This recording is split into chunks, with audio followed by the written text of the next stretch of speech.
On a September morning, Diana Hale walked into a small garage on the outskirts of Richmond with a folder tucked under her arm and the kind of eyes that had already settled on a number before seeing the car. Isaac Mercer said nothing. He stood beside a tarped Corvette, hands dark with engine grease, and waited. Diana lifted the cover, made a few notes, then set a single sheet of paper on the workbench. $700. $700 for the car he had spent 8 years keeping alive. Isaac had not yet spoken when the garage door opened a second time. Subscribe now. The story of this Corvette and the quiet man standing beside it does not end here. The sign above Mercer Auto had not been repainted in years. The letters had faded to the color of old chalk against a background of peeling white, and the building itself, a low cinder-block rectangle on a 2-lane road south of the city, looked like the kind of place that survived on reputation rather than appearance. Which was, in fact, exactly how it survived. The interior was different. The concrete floor was stained in the way that only decades of honest work can stain concrete, not with neglect but with use, and the tool racks along the back wall were organized with a precision that would have surprised anyone expecting chaos. 3 ramps, 2 lifts, a rolling cabinet with 47 drawers. Everything in its place and every place known by feel in the dark. Isaac Mercer had turned 33 in July and had not celebrated it in any way he could name. He was built lean from labor rather than exercise, his dark hair overdue for a cut, and there was a small scar on the back of his left hand, a thin white line running from the knuckle of his ring finger toward his wrist, that he had never explained to anyone who asked and that no one had asked about in years. He was under the hood of a 1969 Mustang when the morning started, working a valve stem that had been torqued wrong by someone who had learned from a video and who had also, based on the evidence now in front of Isaac, applied the same misplaced confidence to 3 of the surrounding components. Isaac was correcting each one in sequence, not because the customer had asked him to, but because he was not capable of leaving a thing half right. He worked without music. The only sound in the garage was whatever the engine gave back when he asked a question of it. That was the thing people who dealt with Isaac noticed first. He never hurried, even when the situation seemed to demand it, especially then. In the far corner of the garage, separated from the working bays by 10 feet of open floor, sat a car under a gray canvas tarp. The shape beneath the cover was unmistakable to anyone who knew the curves of a C-body Corvette. The long hood, the flared rear quarters, the low roofline, but the tarp had never been lifted in front of a customer. A man named Gerald, who brought his Silverado in twice a year for service, had once offered $4,500 for whatever was under there. Isaac had looked at him once and then looked back at the engine he was working on, and the subject had not come up again. Isaac had kept the car since the winter of 2019, in the way you keep something left to you by the one person who shaped the part of your life you don't discuss in casual conversation. Walter Finch had died on a Tuesday in November, in a hospital room in Charlotte where the blinds were half open and the afternoon light came in at a low angle across the floor. He had left no formal will, no notarized transfer, no document of any kind. He had left a set of keys on the bedside table and said, the last time the 2 of them had spoken while he was still himself. When you understand why it matters, you'll know what to do with it. Isaac had not touched the car for 6 months after that. He had driven past the storage unit where it was sitting, twice on different weeknights, without stopping, before he finally went in and moved it. When he finally removed the original tarp and replaced it with the gray canvas, he did not look at the car for long. He covered it back up the same afternoon. That was 3 years ago, and nothing had changed, except the bills on the desk near the door. 3 months behind on the lease, 2 calls from the landlord. And now a black company sedan pulling up outside. Diana Hale was 27 and had closed 9 acquisition deals in the past 14 months, which was 3 more than the previous record holder at Apex Motor Group's regional division. She dressed for meetings the way a chess player opens a game, everything chosen in advance. Nothing left to chance. Navy blazer, white blouse, low heels comfortable enough for fieldwork, a tablet case that doubled as a portfolio. She shook hands with a grip that was firm without performing firmness and introduced herself in 2 sentences. Her name, her company, her purpose. She had been told the target was a 1969 Corvette C3 in unknown condition, located in a garage with financial difficulties and an owner who had twice declined written correspondence. She had been told to assess, offer, and close. She had done harder things on less preparation. Isaac set down the wrench he was holding and watched her walk toward him. He did not offer his hand first. He let her offer hers, shook it once, and said nothing. She had prepared for resistance, for negotiation, for the emotional attachment people develop around old cars.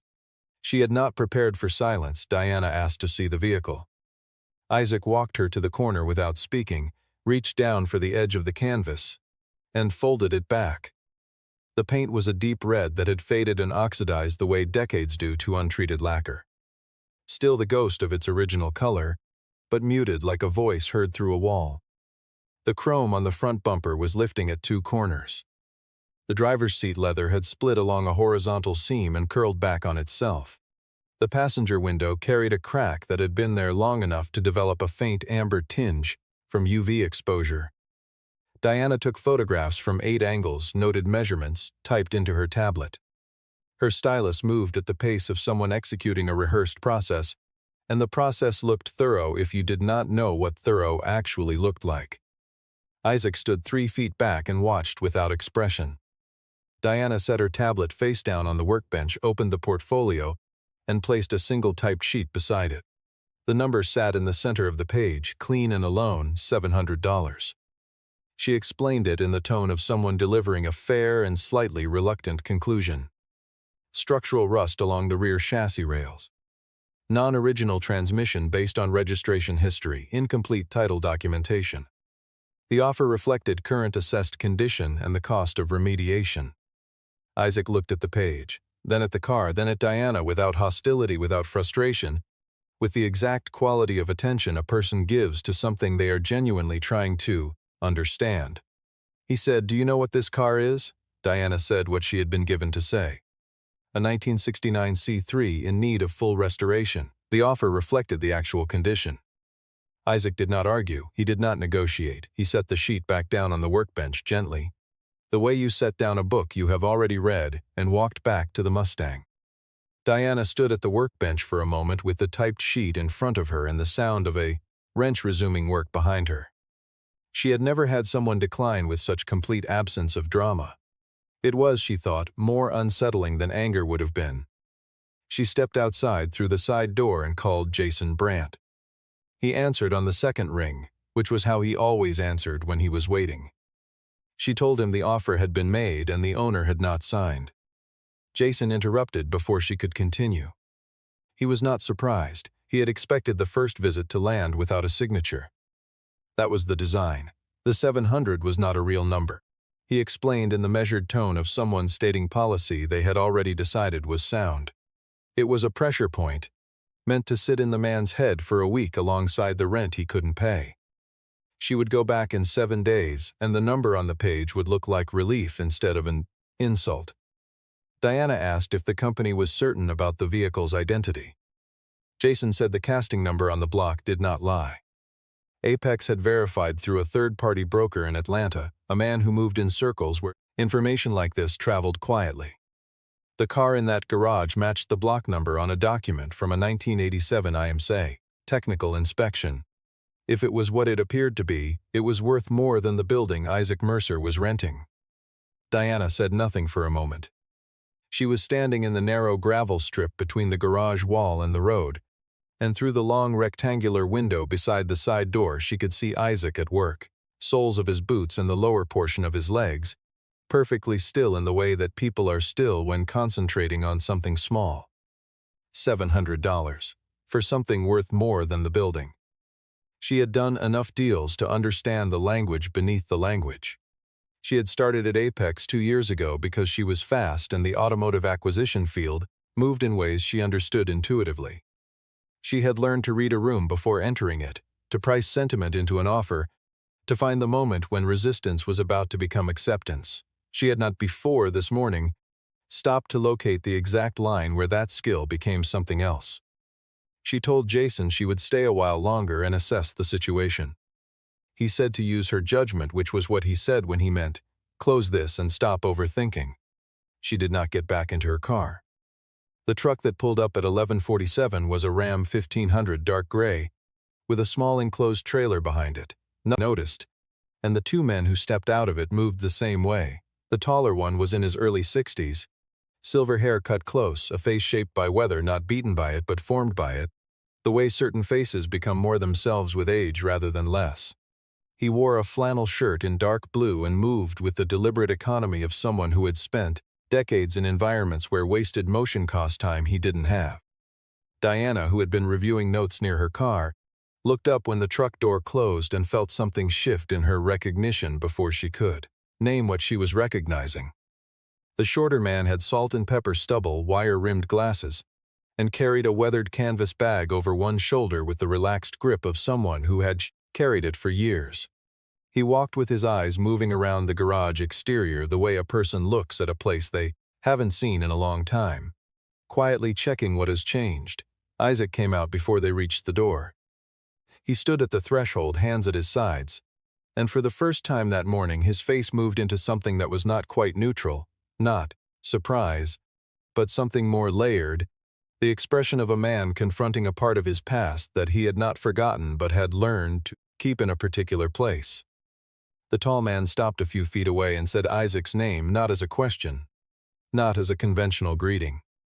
The way you say a name when you are confirming something you already knew to be true.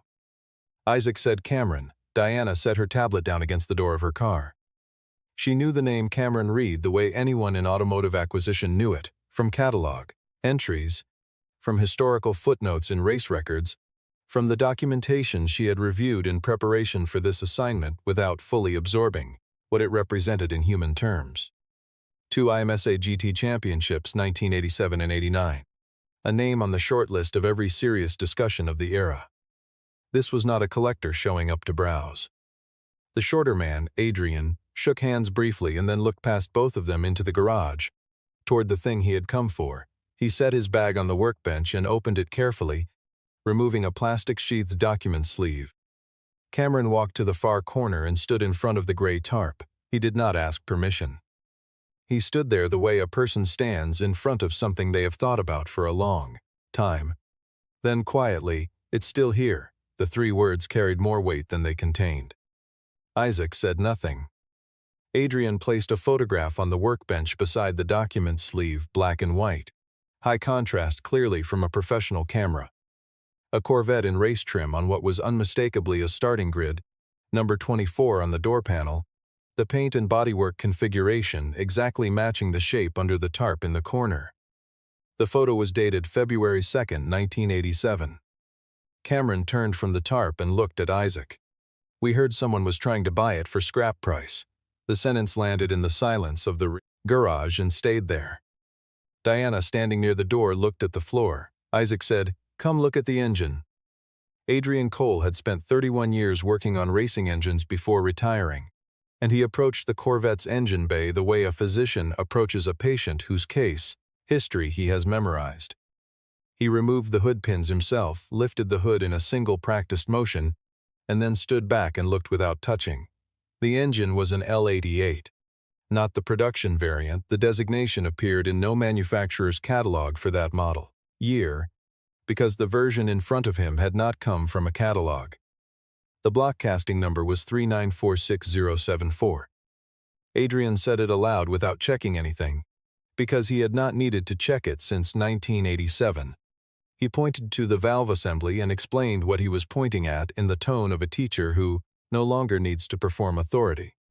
Walter Finch had modified the timing cut by hand, working from calculations done on paper and verified over 4 track sessions. No machine shop, no outside consultant. The modification was not documented anywhere because Walter had not wanted it documented. He did not trust documentation the way he trusted the sound of an engine running right. This was one of 3 cars built specifically for the championship campaign that year. The second had been destroyed in a crash at Road Atlanta in 1989. The driver walked away, but the car did not. The third had passed through 4 ownership changes in the 1990s, and its current location was unknown to everyone Adrian had spoken with in the past decade. The car in front of them was the only surviving example that could be verified against original documentation. Adrian unfolded the document sleeve. Inside was a laminated copy of the post-race technical inspection certificate from Daytona, dated February 2, 1987. Frame number, engine number, inspector's signature. He set it beside the photograph on the workbench, placing his hand flat near both without covering them, the gesture of a man presenting evidence he has waited a long time to present. Diana had moved closer without fully deciding to. She was looking at the inspection certificate, at the number in the engine field, and she was doing the arithmetic she did not want to do but could not stop. Jason had known. He had the broker's research. He had the casting number. He had known the morning she walked in here with that typed sheet of paper exactly what she was carrying. Cameron pulled a folded sheet from his shirt pocket, not a copy, an original, the paper soft from years of careful handling, and laid it on the workbench. It was a handwritten service note from 1987, in the same blue ink that ran throughout the logbook Isaac had not yet shown them. The frame number matched. The engine number matched. The inspector's initials matched the certification. Adrian spoke to Diana without looking at her, his voice even. A comparable Corvette C3 in race configuration, without documentation, without provenance, without a surviving paper trail, had cleared $290,000 at auction in 2021. This car had the original logbook, the technical certificate, a complete chain of custody through one of the engineers who built it, and was the last known surviving example of a specific championship-winning variant. No serious auction house would place the floor below $380,000. The ceiling was a conversation that depended on which room you put it in. Isaac listened to all of it. He had known the car had value in the way you know something a person you trusted once told you was important without telling you how important. He had not verified it because Walter had not wanted verification while he was alive, and Isaac had not known how to want different things than Walter wanted. He went to the driver's side, opened the glove box, and removed the logbook. He set it in Adrian's hands without speaking. Adrian opened it, looked at the first page, the handwriting he had last seen in a garage in Charlotte in 1989, and did not say anything for a full 10 seconds. Adrian turned to a page near the middle and read aloud without asking. The entry was dated January 31, 1987, 2 days before Daytona. The ink had faded to a dusty blue, but the handwriting was precise in the way Walter Finch had always been precise about things he considered worth precision.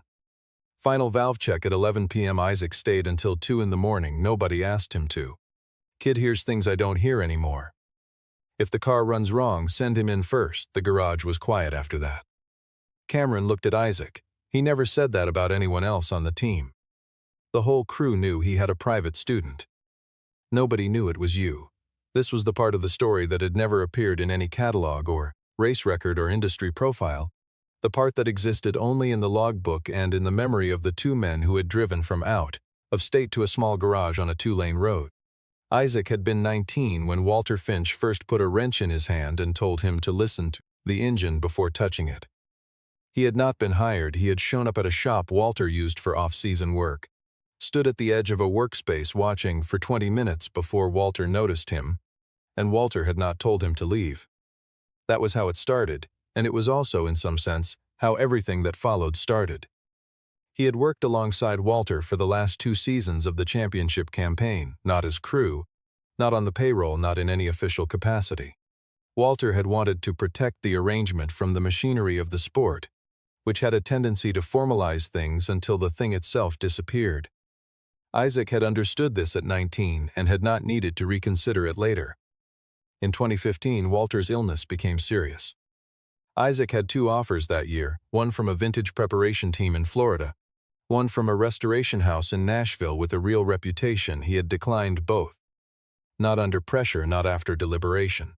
He had thought about it for an afternoon and called back with his answer, and he had not spent years second-guessing it. He stayed, and when Walter died in November of 2019, he drove the Corvette from Charlotte to Richmond in a rented trailer and put it in the corner of his garage and kept running his shop. Diana had not moved for several minutes. She was standing near the workbench with her hands at her sides and her tablet face down on the surface, listening in the way people listen when they understand they are hearing something they cannot put back. She looked at Isaac, Not the way she had looked at him when she arrived, as a variable in a transaction, but the way you look at a person you've had to revise your understanding of entirely. Isaac said. I'm not selling this car to Apex at any number they put on a page, Cameron said. We didn't come here to buy it. Next week there's a Concours d'Elegance, the racing heritage class.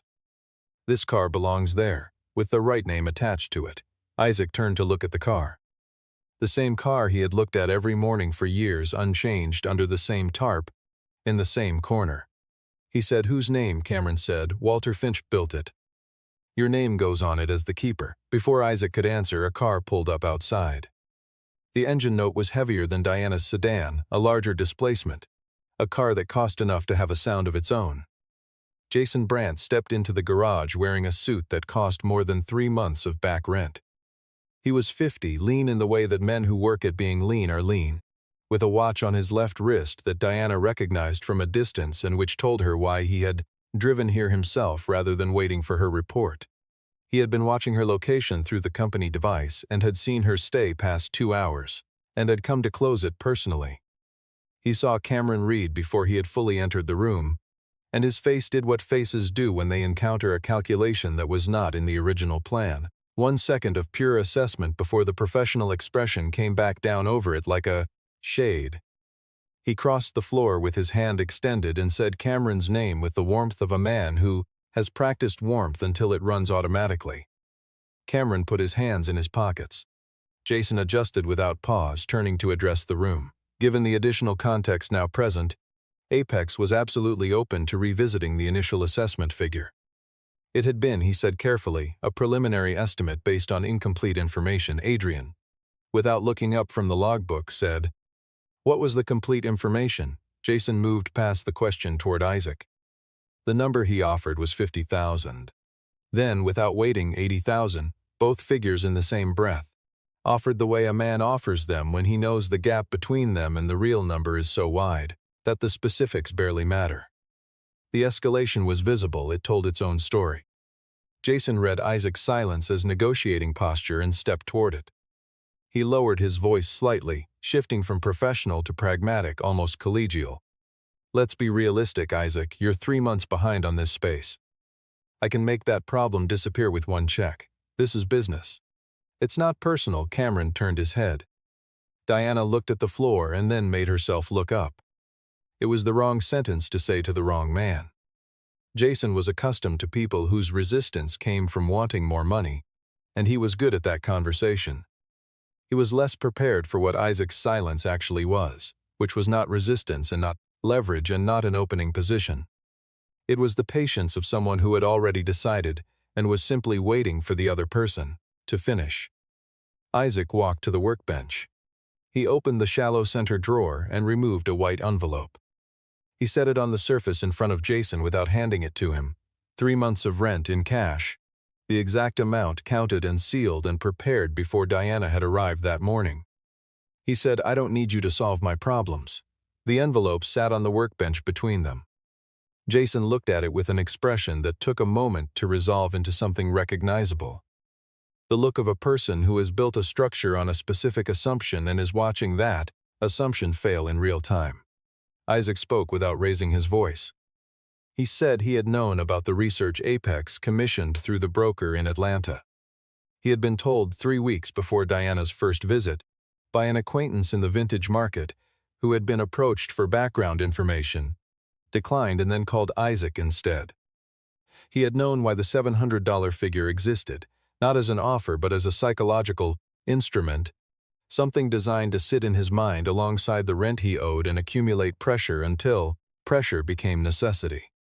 The plan was to wait for the moment when he appeared to have no other visible option. The envelope had been prepared the week before Diana arrived.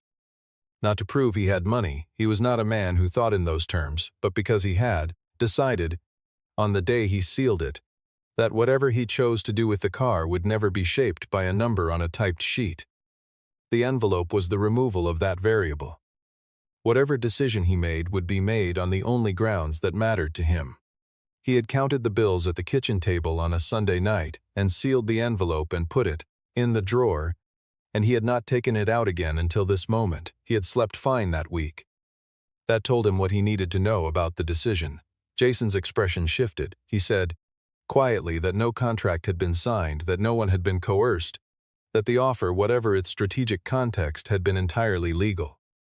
He said it the way people say technically accurate things when they have lost the argument and are retreating to defensible ground. Cameron Reed spoke then. He did not move from where he was standing, did not adjust his posture or his tone. He said, "You knew what this car was, you knew what it was worth. And you walked in here with $700. What you call that is your business." The sentence had no performance in it. That was what made it land. Adrian opened the laptop from his bag and turned the screen toward the center of the room. The auction result from 2021 was on the screen. A Corvette C3 in period race configuration, no documentation, $290,000 sold. He set the laptop on the workbench and stood back. Nothing else needed to be said to translate that number into what it meant for the car 3 feet away. Jason looked at Diana. It was not a look asking for help. It was the involuntary look of a man who expected someone to be on his side and has just discovered the geometry of the room has changed. Diana met his eyes for a moment and then looked at the Corvette. Jason walked to the door. He stopped once with his hand on the frame, seemed to consider saying something, and then walked out. The door did not slam. It closed with the ordinary sound of a heavy door catching its latch, which was somehow worse. Isaac stood beside the Corvette with one hand resting on the roof panel, not gripping it. Just resting, the way a person rests a hand on the shoulder of someone they are responsible for. He was looking at the door that had just closed, and there was nothing on his face that looked like triumph. No one spoke for a stretch after the door closed. The garage held the specific silence that comes after an acute thing has happened and before the next ordinary thing begins. Adrian set the logbook on the workbench and closed it carefully, the way you close something irreplaceable. He found a page near the center and opened it again, gently, without asking. He read aloud in a quieter voice, not with emotion performing itself, but with the restraint of a man who understood the weight of what he was reading. The entry was dated February 1st, 1987, the night before Daytona. Final check done. Isaac stayed till 2 without being asked. "I don't know where he came from, but I know what he can hear. If this car crosses the line first tomorrow, it's because of the hours he put in tonight that nobody paid him for and nobody asked him to count. He won't take credit. He never does. That's either a problem or the best thing about him." Maybe both. Adrian closed the logbook. The sound was very small in the quiet of the garage. Cameron looked at Isaac. The whole crew knew he had a private student. Nobody knew it was you. He kept that separate on purpose. Isaac did not answer immediately. He was looking at the Corvette in the way people look at something when they are processing its meaning rather than its appearance. Then, he kept a lot of things separate on purpose. Diana spoke without the professional composure she had arrived with, not unprofessionally, just plainly the way a person speaks when the frame they use for a situation has been removed. She said she was sorry about the 700. She had run the comps she was given and filled in the paperwork she was handed, and had not done the thinking she should have done about why those numbers looked the way they looked. Isaac looked at her for a moment. He said, "I know you didn't know, nothing conciliatory, nothing accusatory. A statement of fact from a man who had watched her through a long morning and made a fair assessment." "Then you stayed, though?" Diana did not answer. She had not fully understood until he said it aloud that staying had been a decision rather than an inaction. She asked what he was going to do. He looked at Cameron. Cameron described Pebble Beach in fuller detail, the racing heritage class, the significance of bringing a car like this into a room where the people who understood it best could see it properly. Not a sale, a record being set straight in the most appropriate setting available, Isaac said. "And after that," Cameron said, "after that is entirely yours." The afternoon light had shifted while they were talking and now came through the high horizontal windows at a lower angle, reaching the side of the Corvette. The faded red paint caught it and for a moment looked less faded, the way old paint sometimes does at a particular hour, not restored but seen differently. The same color it had always been and just now lit right. Isaac said, "All right." 2 weeks later, the garage was unchanged in the ways that mattered. The Mustang had been finished and returned. A new project had come in, a 1972 Cutlass with a seized rear caliper and a carburetor assembled wrong, and Isaac was working it in the front bay with the same unhurried attention he applied to everything. The gray tarp was folded on a storage shelf beside the air compressor neatly, the way Isaac folded things. He had spent the previous 4 days preparing the Corvette for transport. Not restoring it, he had not touched the paint, had not addressed the oxidation on the chrome, had not replaced or refinished a single surface. He had cleaned it deeply and carefully, the way you clean something when you want to see exactly what it is rather than improve on it. He had used cotton cloths in the same compound he kept for detail work on other people's vehicles, and he had worked methodically from the roof down section by section, the way a restorer would, except that everything a restorer would have then corrected, Isaac left exactly where he found it. The crack in the passenger window was still there. The split in the driver's seat was still there. The scratches along the right quarter panel, 3 parallel marks at an angle, acquired at Road America in August of 1987 according to a logbook entry in blue ink, were still there, and Isaac had cleaned around them with the same care he applied to everything else, making them more visible, not less. Diana arrived on a Tuesday morning without calling ahead. Not in the navy blazer, a jacket over a gray shirt, no tablet, no portfolio, one fold. She had submitted her resignation the previous week, she said, without being asked. She was writing the story of the car for a magazine, serious editorial coverage, the kind read by the people in the rooms where this car's value would ultimately be understood. Not the auction story, the real one. Isaac said there was one condition. She said she had assumed so. He said Walter Finch's name had to be the first thing in the piece. Diana said that was why she was writing it. The consequence of Jason Brandt's visit did not appear in any formal announcement. It moved the way things move in small, specific worlds, through phone calls between collectors, through email chains among the people who ran serious auctions on the eastern seaboard, through the kind of information that does not require a press release because the people it concerns are already in the same room. 3 long-term consulting relationships with Apex Motor Group were quietly ended in the week following his visit to the garage. An internal review had been opened, not for the $700 offer, which could be defended on paper, but for a pattern the offer had made visible. It was not the first time a number had been chosen for pressure rather than for accuracy. Isaac received one more item in the mail that week, a card-sized envelope with a Charlotte postmark, no return address, and inside it a photograph he had never seen, himself at 19, standing beside Walter Finch in a garage that no longer existed, both looking into an engine bay, the Corvette's red paint visible at the edge of the frame on the back, in the handwriting he knew better than his own. "This kid's going to do things I don't have time left to do." Isaac looked at it for a long time. Then he put it in his wallet behind his driver's license, where he would not have to look at it unless he chose to. The morning of the transport was early.